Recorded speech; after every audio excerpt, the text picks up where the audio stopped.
Assalamualaikum warahmatullahi wabarakatuh. Terjadi kisah di Riyadh, seorang ibu, kisah nyata di Saudi. Ini di Riyadh ini sudah masyhur ceritanya nih. Antara seorang ibu dengan seorang TKW dari Indonesia. Ada satu ibu sudah divonis di Saudi, operasi kanker dia terakhir sebulan lagi. Kalau tidak berhasil, dianggap sudah mati dari sisi medis. Ini keberhasilannya kecil sekali, 10%, 90% mati orang ini. Sebulan lagi menurut ilmu medis. 3 hari setelah divonis begitu sama dokter, sebulan lagi operasi terakhir, datang pembantunya dari Indonesia. Seminggu pembantu itu kerja, bagus sekali kerjanya. Masya Allah bersihin rumah, masak segala. Tuan rumahnya ini senang. Tapi selama dia kerja seminggu, ada satu perilaku TKW ini, pembantu ini, yang selalu membuat tuannya mau nanya sama dia tapi nggak enak.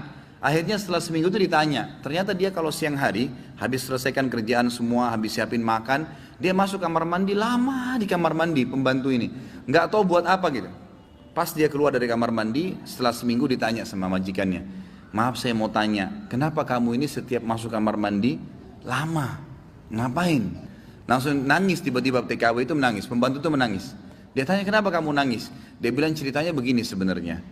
Sebelum saya berangkat ke Saudi di Riyadh ini, 12 hari sebelumnya saya baru melahirkan.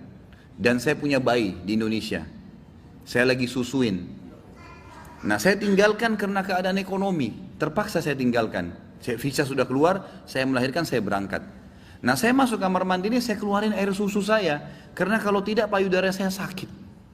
Coba. Kalau antum dengar keluhan seperti ini dari pegawai, dari staf, dari orang, apa yang antum lakukan? Perhatikan perilakunya muslimah ini, ya. Majikannya buat apa?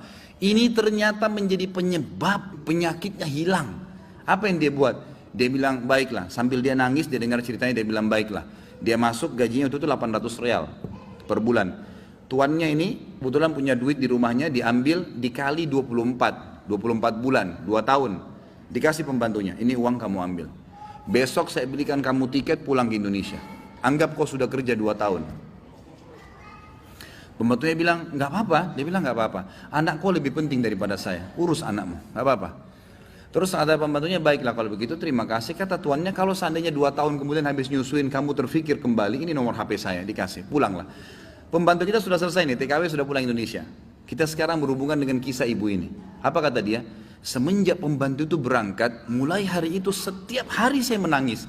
Menangisnya bukan karena sedih penyakit saya merasa terharu, susah menggambarkannya, terharu betul dan bersyukur kepada Allah. Bagaimana Allah membukakan pintu itu buat saya. Saya selalu bersyukur terus sama Allah karena saya terfikir untuk kasih gaji 2 tahun. Mungkin kalau terjadi pada kita, kita bilang, baiklah kamu pulang aja minimal. Pernah gak antum terfikir kasih gajinya lengkap semua? Dia bilang saya terharu kenapa saya bisa lakukan itu. Dan saya selalu bersyukur sama Allah. Saya bisa lakukan sementara memang ini ada vonis mati dekat lagi secara medis. Dia bilang tiap hari saya menangis. Dan setiap kali saya menangis saya merasa ada satu kepuasan dan keadaan saya lebih baik. Ringkas cerita, tiba masa operasi, ditelepon rumah sakit, disiapin semuanya alat operasi. Tiba di rumah sakit, dicek sebelum operasi, dokternya duduk setelah cek di kursi lalu bertanya, kamu berobat kemana sebulan ini? Kata ibunya, saya nggak berobat kemana-mana. Kamu tahu nggak, kanker kamu nggak ada, sedikit pun nggak ada, akarnya nggak ada, sembuh total, nggak ada, nggak mungkin terjadi secara medis. Ibu itu tersenyum lalu mengatakan, kalau betul apa yang dokter ucapkan, itu karena sedekah saya. Diceritain sama dia ceritanya, begini. Dokternya jadi nangis. Dokternya bilang apa? Subhanallah, yang telah membukakan mata hati saya, ternyata yang menyembuhkan bukan obat sama dokter, tapi siapa? Allah subhanahu wa ta'ala. Ambil pelajaran ikhwas sekalian. Ternyata amal-amal soleh itu bisa membuat kita keluar dari masalah. Abdullah bin Umar dan Abdullah bin Abbas radhiyallahu anhum ajma'in, itu kalau beliau sedang menghadapi masalah dan tidak pecah, beliau keluar cari orang miskin dan sedekah. Keluar bertawassul dengan amal soleh. Seperti itulah. Mungkin sampai situ dulu, mudah-mudahan apa yang kita bahas bermanfaat dan menjadi tambahan ilmu buat kita. Assalamualaikum warahmatullahi wabarakatuh.